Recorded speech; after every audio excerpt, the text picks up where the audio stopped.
સર્વ ભક્તોને સાદર રામ કબીર. વસંતોત્સવ, હોળી, ધૂળેટી પર્વ નિમિત્તે આપણે ફરી એકવાર ભેગા થઈ રહ્યા છીએ. ત્યારે સર્વ સમાજને જણાવતા આનંદ થાય છે કે રામ કબીર પરંપરા સદગુરુ શ્રી જીવનજી મહારાજના ગુરુભાઈ ચોરંદા નિવાસી સંત ગોપાલદાસના એક શિષ્ય પંડ્યાજી, એમની જગ્યા પર આજે અમે અહીંયા આવ્યા છીએ.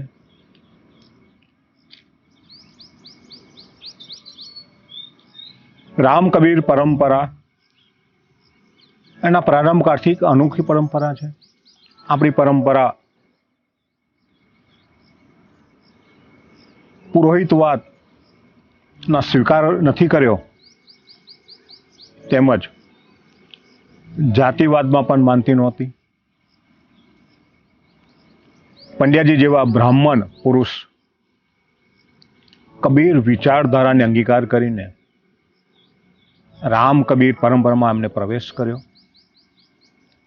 અને કંડારી મુકામે આ જગ્યાએ એમને સમાધિ લીધી. આ સમાધિ સ્થળ છે.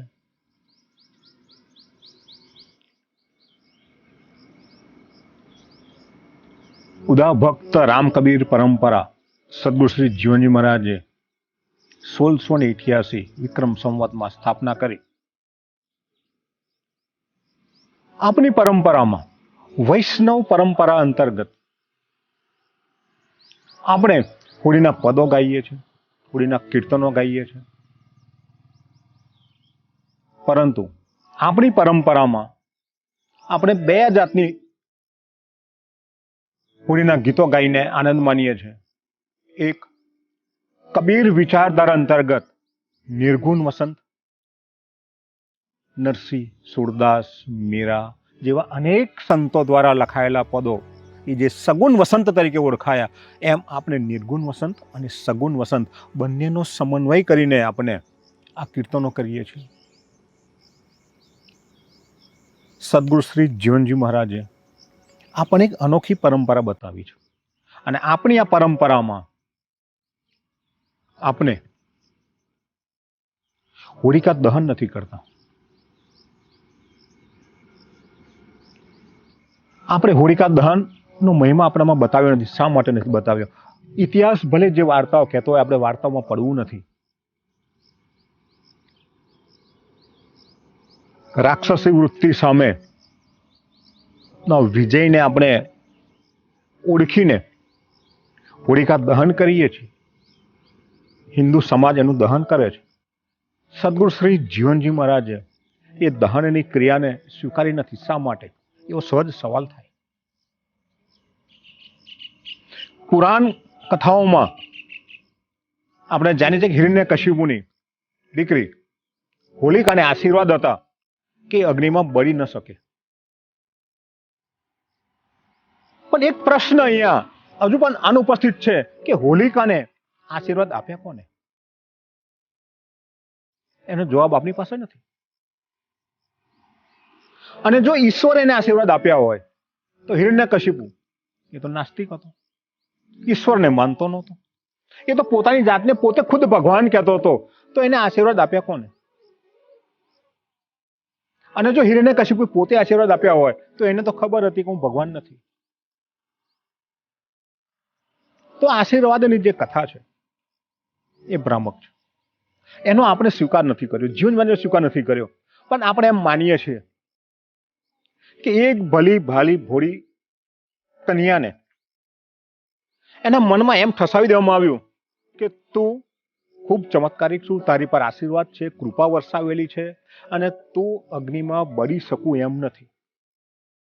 અને એમ કહીને હિરણ્યકશિપુને ભગવાન તરીકે સ્વીકાર પ્રહલાદે ન કર્યો. પોતાના પિતા હતા તો પણ પ્રહલાદે પોતાના પિતાનો ઈશ્વર તરીકે સ્વીકાર ન કર્યો.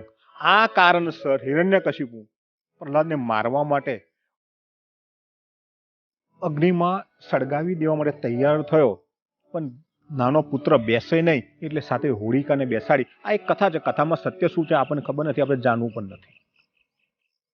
પણ માનવતાની દ્રષ્ટિએ આપણે જોવા જઈએ તો કોઈક મરી રહ્યું હોય, કોકને આપણે હત્યા કરી, એક સીધી સાદી હત્યા હતી, અને હત્યા આપણે જે કરી રહ્યા છે એ કોઈ પણ રીતે વ્યાજબી નહોતું. એટલે સદગુરુ શ્રી જીવનજી મહારાજે હોલિકા દહનનો આપણને કાર્યક્રમ આપ્યો નથી. આપણે હોલિકા દહન નથી કરતા, પણ આપણે ધૂળેટીનો પર્વ આપણે ખૂબ આનંદપૂર્વક, ઉત્સાહપૂર્વક આપણે મનાવીએ છીએ, અને આપણે એના ગીતો ગાઈને આનંદ માનીએ છીએ. આ વિજય ઉત્સવ છે આપણા માટે. આ વિજય ઉત્સવ છે. અને વિજય સેના ઉપરનો ઉત્સવ? તો કે વિજય એ સત્યનો વિજય છે, એક ભક્તિનો વિજય છે. બળી ભાલી કન્યાને અજ્ઞાત હતી, ભણેલી નહોતી. એના મનમાં એક ખોટા વિચારો ઠસાવી દેવામાં આવ્યા કે તને વરદાન છે. પણ કોને આપ્યું વરદાન એ શાસ્ત્રોએ પણ નથી કહ્યું, પુરાણ કથાએ પણ નથી કહ્યું. અને કહ્યું હોત તો હિરણ્યકશિપુ પોતે તો નાસ્તિક હતો, એ તો ભગવાનમાં માનતો નહોતો, કોઈ ઈશ્વરમાં, દેવી દેવતાઓમાં એને શ્રદ્ધા તો હતી નહીં, તો એને વરદાનમાં શ્રદ્ધા આવી કરી. તો અનેક પ્રશ્નો છે. આપણે પુરાણ કથાઓમાં પડવું નથી, પણ આજે આપણે જે પ્રસંગ ઉજવવા જઈ રહ્યા છે, આપણે બંને પ્રકારના ગીતો ગાઈએ છીએ. નિર્ગુણ વસંત, કબીર જે નિર્ગુણ વસંત આપ્યો છે, કેમ કે કબીરની વાત અનોખી છે. કબીર એમ કહે છે કે નિત્ય મંગલ નિત્ય હોળી ખેલે હો મેરે પ્યારે. આપણા માટે નિત્ય હોળી છે, નિત્ય મંગલ છે. કારણ કે ભક્ત માટે બધા જ દિવસો, બધો જ સમય એક સમાન છે. અને એટલે જ કબીરજીએ જ્ઞાન ગુલાલનો ઉડાડવાની વાત કહે છે. અસલમાં તો જ્ઞાનની જરૂર છે. આ પેલા ગુલાલ કે અબીલને આપણે ઉડાડીએ તો કેટલા દિવસ સુધી ઉડાડી શકીશું? એક દિવસ ઉડાડીને આપણે બંધ કરી દઈએ છીએ. પણ જ્ઞાનનો ગુલાલ જો તમે ઉડાડો તો જ્ઞાનનો ગુલાલ જીવન પર્યંત ચાલે, વર્ષો વર્ષ ચાલે. માણસ એના જ્ઞાનના ગુલાલથી ઓળખાય છે. અને આપણી સાચી ઓળખ તો એ છે. એક દિવસ કલરથી રંગાઈને કાળા ધોળા થઈ ગયા, લાલ પીળા ચટાપટા કરી નાખ્યા, પછી એ કલર ઉડી જશે, એ ઉતરી જશે, એ ધોવાઈ જશે. પણ જ્ઞાનનો ગુલાલ ક્યારેય ધોવાતો નથી. એટલે કબીરજીએ નિર્ગુણ વસંત ગાયો છે, નિત્ય સમાની વાત કરી છે. નિત્ય સમો, નિત્ય આનંદ માનો, નિત્ય હોલિકા પ્રગટાવો, જ્ઞાનની પ્રગટાવવાની છે. પણ સાથે નરસિંહ મહેતા, મીરાબાઈ, સુરદાસ જેવા સંત ભક્તો થયા, જે ભાવિક ભક્તો હતા, શ્રદ્ધાવાન હતા. એમને સગુણ વસંતના પદો આપ્યા છે, અદ્ભુત પદો આપ્યા છે. અને નરસિંહે તો 600 વર્ષ પહેલા જે રાગની રચના કરી હતી, આપણી પાસે એ પરંપરાના રાગ, એના કીર્તનો આપણી પાસે મોજૂદ છે, આપણે ગાઈએ છીએ.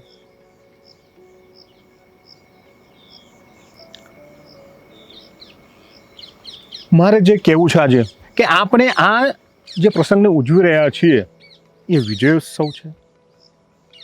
આપણે હોળી દહન નથી કરતા, પણ આપણે ધૂળેટીના પ્રસંગને આપણે ધામધૂમપૂર્વક ઉજવીએ છીએ. પ્રાચીન કાળમાં આપણા ઉદા ભક્તો અબીલ ગુલાલ પણ ઉડાડતા, જલ છંટકાવ પણ કરતા. મને યાદ છે પહેલાના જમાનામાં પુણ્યાદમાં ભક્તો આવતા હતા, લાંબી લાંબી પિચકારીઓ રાખતા હતા, પિત્તળની હતી, અને ખૂબ આનંદપૂર્વક ગીતો ગાતા, ઓછો કીર્તન કરતા, બહેનો ગરબા ગાતી, બેસીને તાલી ભજન પણ કરતા.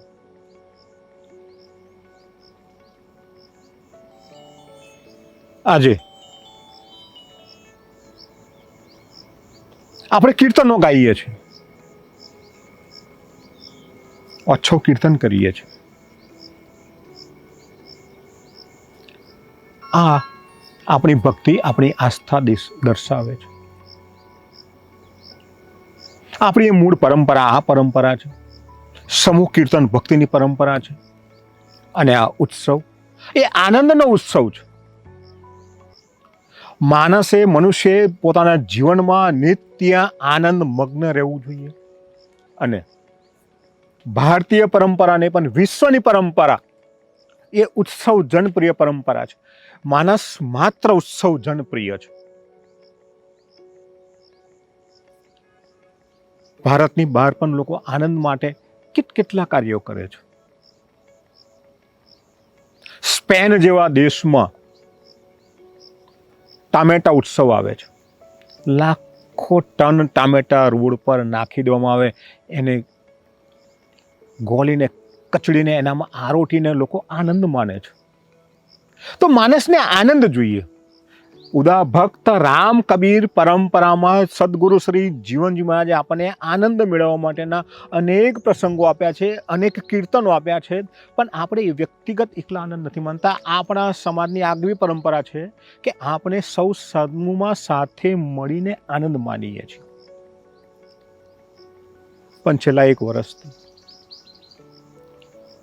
સમૂહ ભક્તિ થઈ શકે એમ નથી.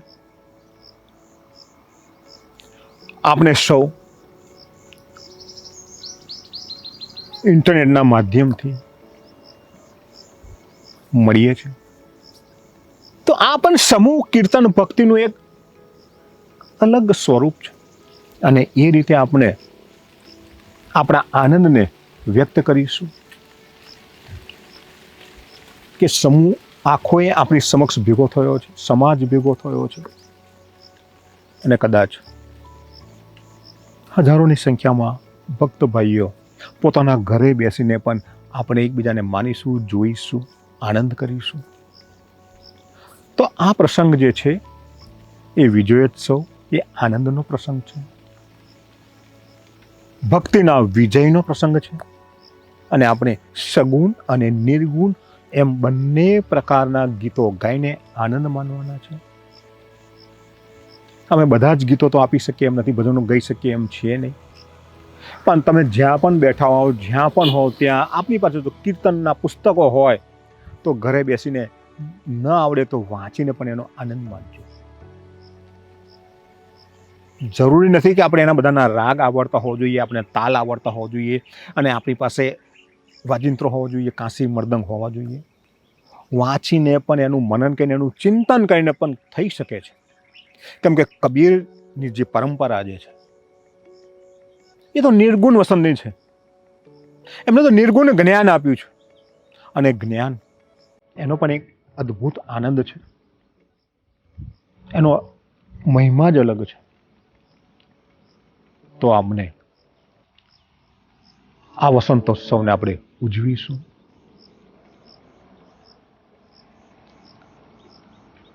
ફાગણ સુદ પૂર્ણિમાને બીજા દિવસે આપણે ધૂળેટી ઉજવીએ છીએ.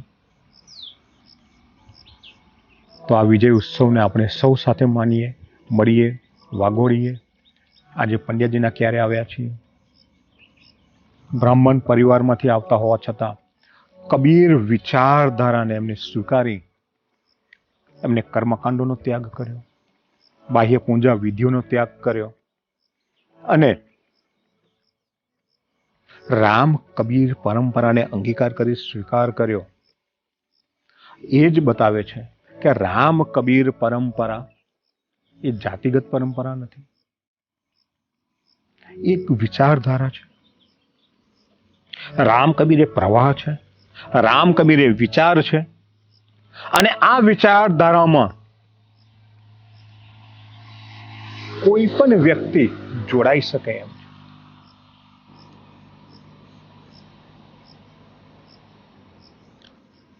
એ જ પ્રકારે પંડ્યાજી પણ જોડાયા હશે.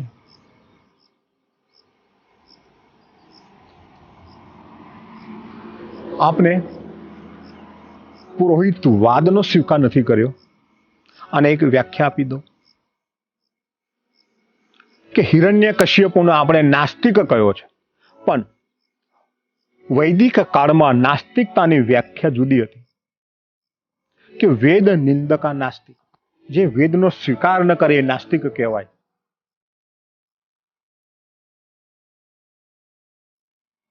હિરણ્યકશ્યપુ જેને વૈદિક સત્તાનો સ્વીકાર નહોતો કર્યો, એટલે જગત એને નાસ્તિક કહ્યો. એ હિસાબે બૌદ્ધ અને જૈન ધર્મમાં માનનારા લોકોને પુરોહિતવાદીઓએ નાસ્તિકતાની યાદીમાં મૂક્યા છે.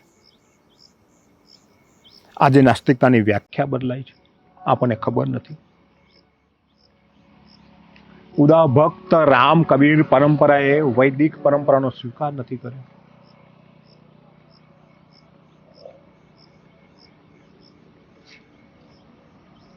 એ હિસાબે